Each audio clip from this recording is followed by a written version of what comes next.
Uh, Hello. This is my contextual research report presentation. So let's begin. The film I'm creating is a peculiar occurrence, which is going to be a short analog horror film. I guess you could also call it found footage because it will have found footage sections. Um, so yeah, moving on.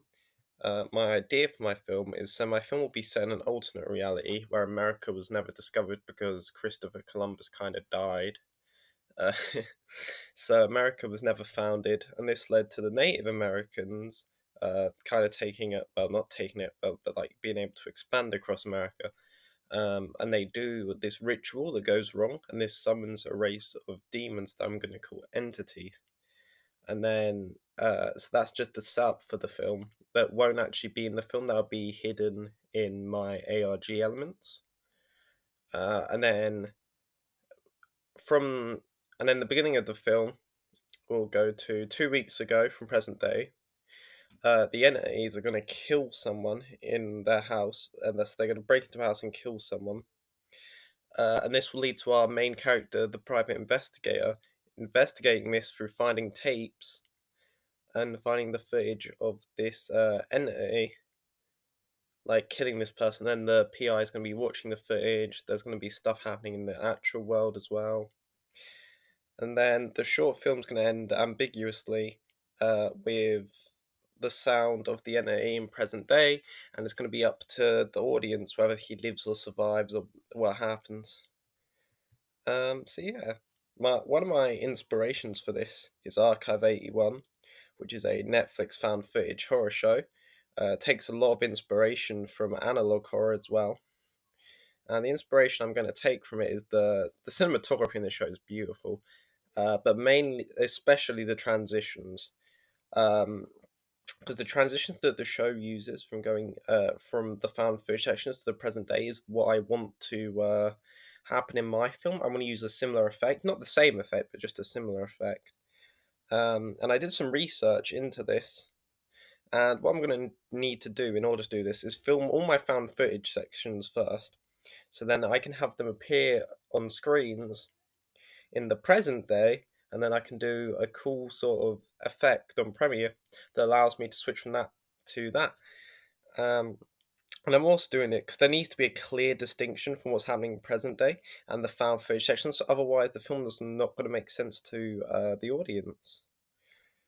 So yeah, it changed my project because the order of sorry, it changed my project because the order of how I'm going to film stuff, because I'm going to have to film the found footage sections before the rest of my film. But originally, I was going to film I was going to film the found footage sections last, but I'm going to have to film them first. So that's not the biggest deal.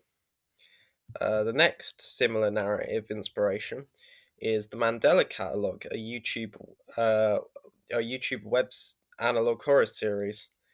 And the inspiration that I wanted to take from this is the idea of the monster and how it's presented. But I did a survey, and from the information I gathered on this survey, most people weren't actually scared of the monster. So, from this data, I'm going to make the monster not appear on screen. So it's going to be off screen because, after all, nothing's scarier than the unknown. And obviously, this has changed my film because originally the entity was going to be visible on the screen, but I'm going to have him off screen instead, and I'm going to have to figure out a way to still make it clear that the entity is present, even though he's not actually in a scene. Um, I'll work out how to do that, but yeah, that's changed my film because the entity was going to have this whole like scene, and now now that's gone uh, because people aren't scared of him. I'm personally scared of him, but oh well. Next similar narrative is the Monument Mythos, probably my favorite YouTube analog horror series. It's a lot like the Mandela Catalog. However, what separates it from the Mandela Catalog is this has so many ARG aspects like hidden code, spectrograph images, having to use Caesar ciphers, Morse code. Um, Sometimes you have to reverse audio, lots of cool stuff like that. Um, and yeah, from my research, no, no, no, sorry, sorry, I didn't even tell you the inspiration. The inspiration I want to take from this is the ARG aspects because I want to include them in my film to make the world of my film feel fleshed out. So that's where I'm going to put all the backstory information, and I'm going to hide them using, well, codes. Like I'll probably use a Caesar cipher code. Um, might do some Morse code, but that might be hard to do with the audio. I don't know how to do a spectrogram, so I can't include that. But I might research into it and then try it. But yeah, from my research, I learned there are many websites I can go to create codes using Caesar ciphers to hide the messages. And this has changed my project because I now know how to get the codes, and so now I can add them into my work. And I'm probably going to add these into scenes where the entity is about, and they'll probably hide like information to do with the entity and where it comes from. So yeah, the next things. Oh yeah, the real life. So in my research, no, in my research report, I had to do this section in real life, and where I'm taking inspiration from. But I had a big issue because, well, this takes place in an alternate reality. There's not really anywhere like that in real life because it's not real life. So I did some research and I discovered that there was this website that explained the alternate universe that I want to set my film in, which has helped me a lot. It's called The What If Show, What If Columbus Never Discovered America? And some of the things I learned from this is that corn and tomatoes and potatoes that aren't about. They weren't introduced to Europeans, so I can't have anything that contains them or them in my film because that could take the audience straight out and exclude them from my world. Another thing I discovered was that there might be an overpopulation problem, but I might just put that in like a newspaper. That's normally a big part of my film because I'm going for an analog horror film. I don't really want real world crises in my film. So yeah, and then the next thing is what planning, what's it called, planning technique I'm going to use. Can't believe I forgot the word for technique, but the planning technique I'm going to use is previs. And the reason I want to do previs instead of a traditional storyboard is because I feel like prevision is really going to help me better than storyboard because it's going to help me to visualize my ideas much better. I'm a very visual person. I have to see stuff to learn it, and because of this, using previs is going to help me to carefully lay out my ideas. I can go, that's what I need to film. This is what's happening in the scene. I know what I need to do to film it like that. And yeah, that will lead to a much better production as a whole. And I did some research, and there were two options of previs. One of them is to take photos, kind of like a storyboard, and the other one is to do video previs. But I chose to do photography previs instead of video previs because I feel like it will allow me to plan out my ideas much better instead of just being a mini version of each scene. And it's going to lead to a much more coherent planning stage, and that will help me to know how to film my project much. No, how to film my film. No, how to film my film much better, and it'll be much clearer to me, and I won't get confused.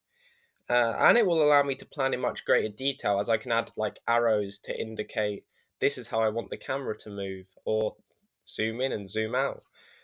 Yeah, and hopefully that will lead to a much more coherent film, and the audience will enjoy it more.